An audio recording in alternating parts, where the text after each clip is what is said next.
Thank you, Dorit. Hi, everybody. Good morning. Is it hot, right? Right? Okay. No, hot like the temperature. Okay.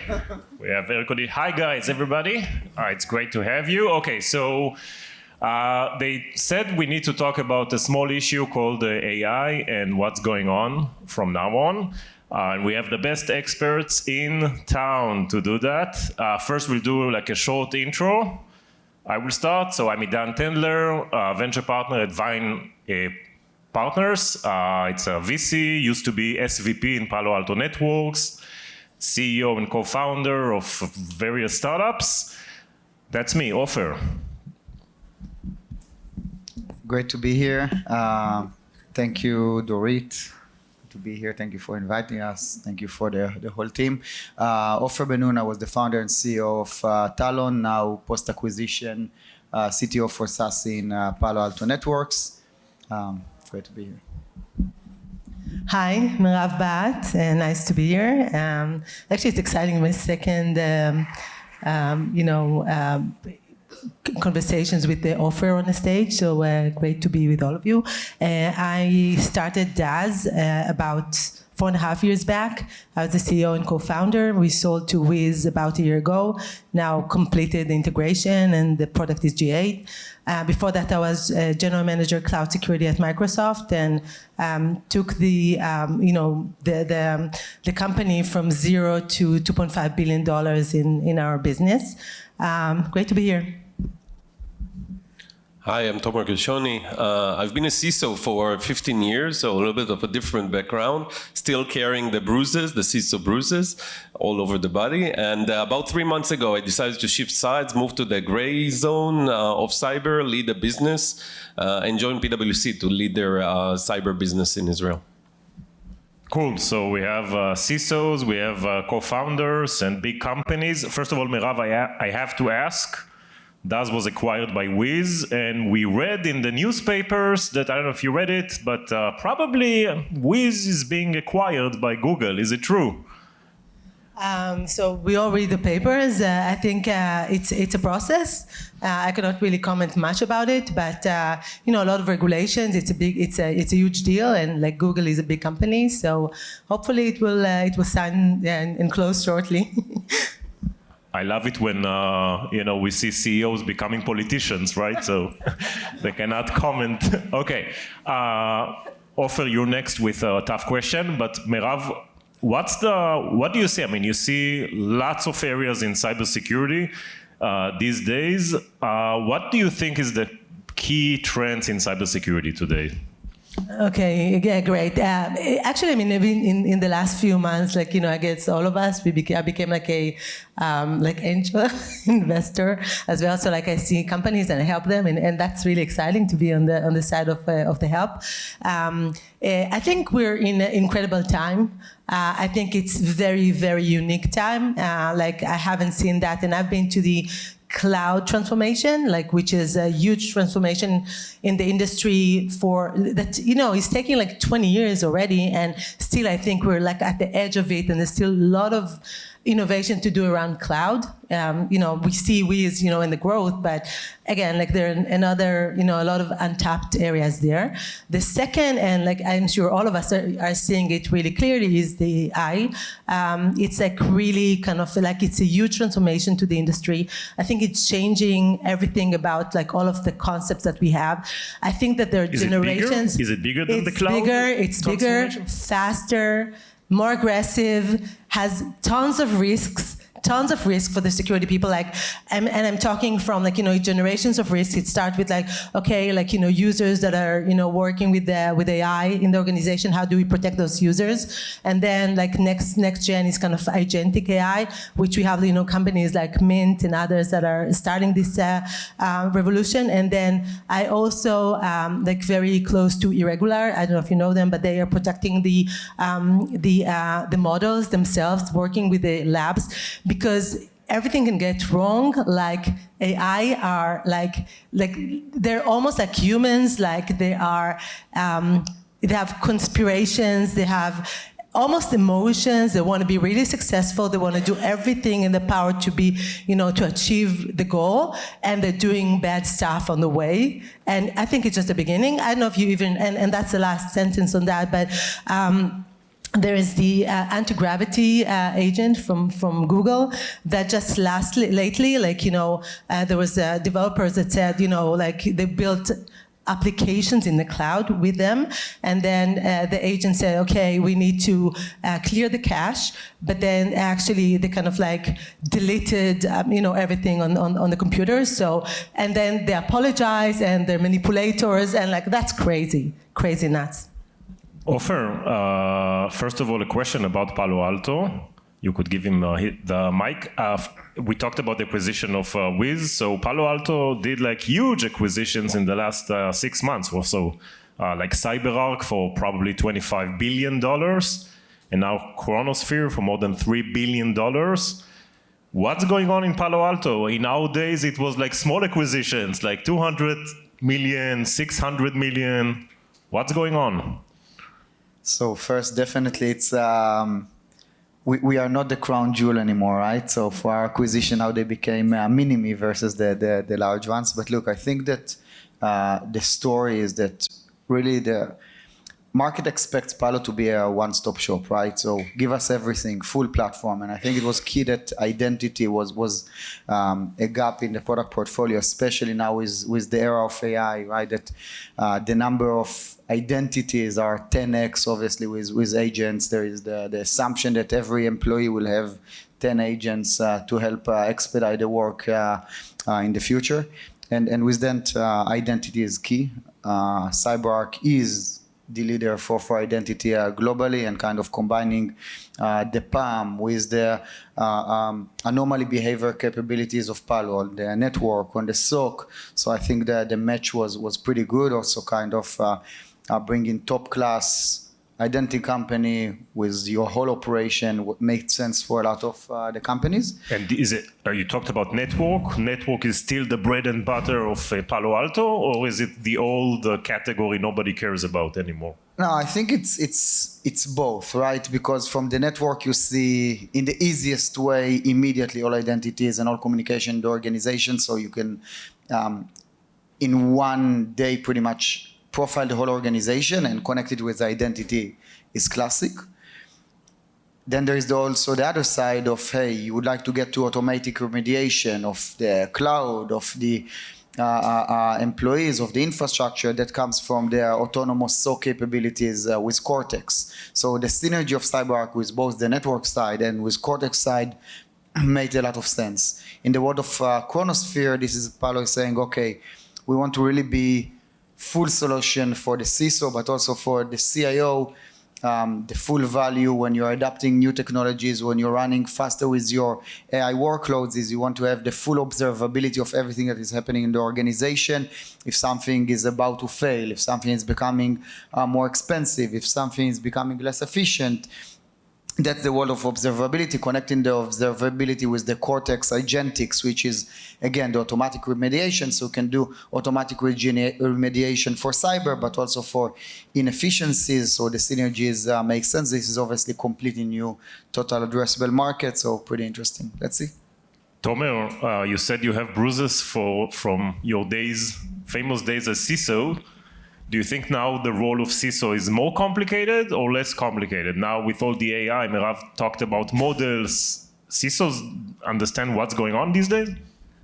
I think that AI is bringing us as CISOs to some unfamiliar domains that we haven't been before.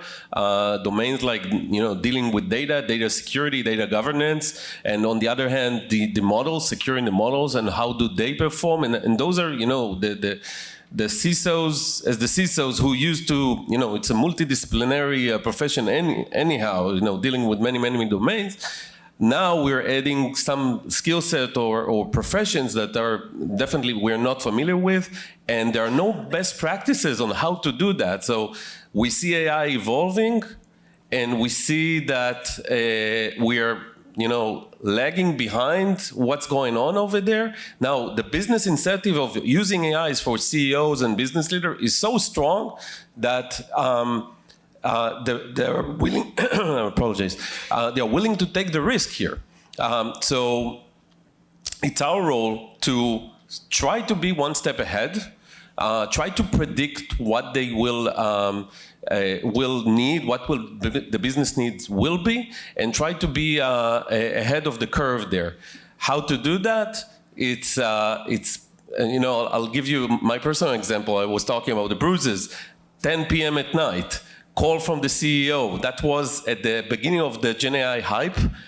Listen, Tomer, I want to send all of our data to Anthropic. Now, that was 2.5 years ago. No one knew who Anthropic is, how they preserve your data, and that's our most precious and crown jewels. And I told them, listen, dear CEO, we don't have a solution for that.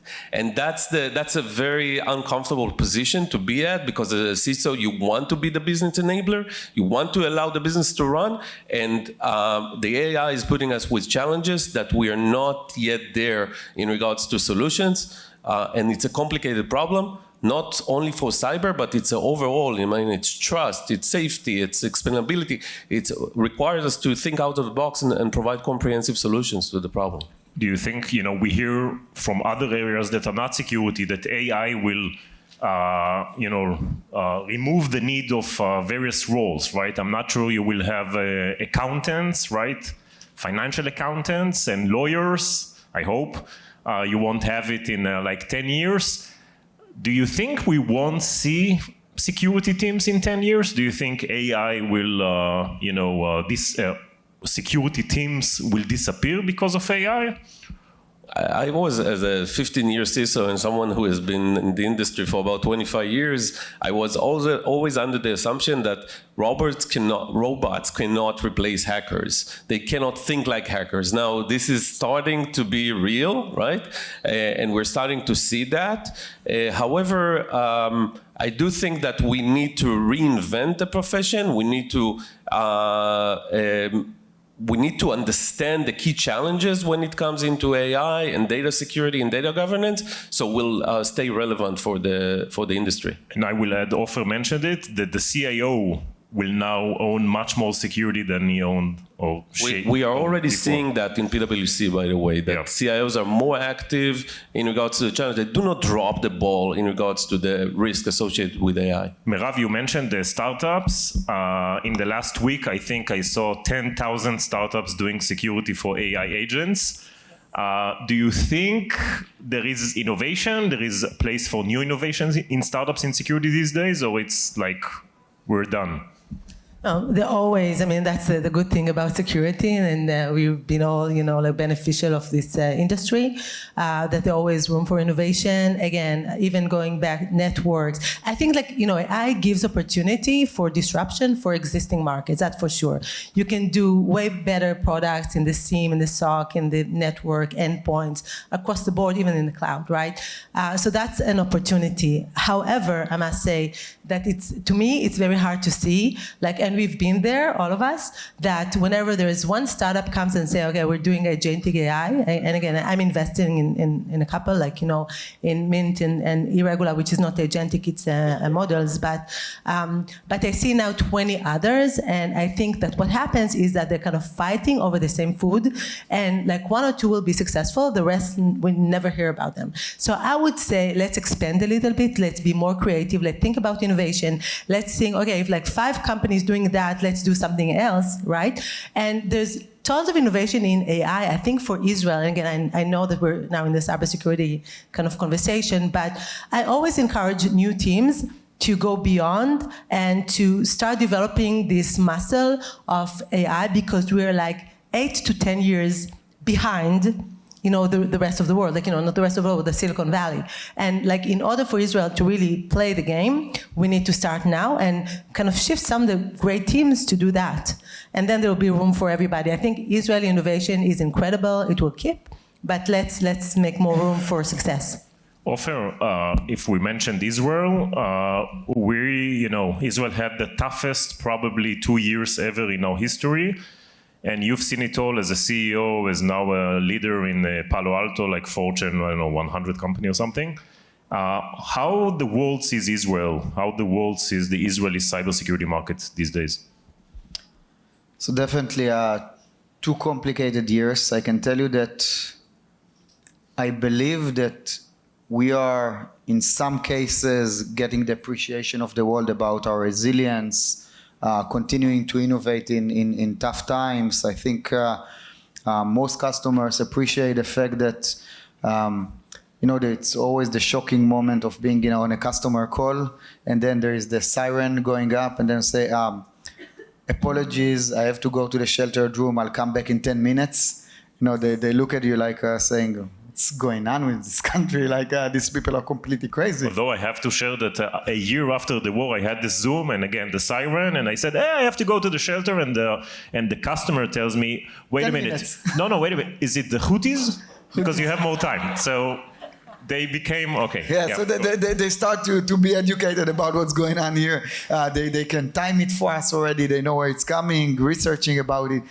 But again, I think a lot are appreciatives of the resilience, the fact that, they cannot imagine the situation that they will continue customer calls when there is missiles falling immediately next to you, right?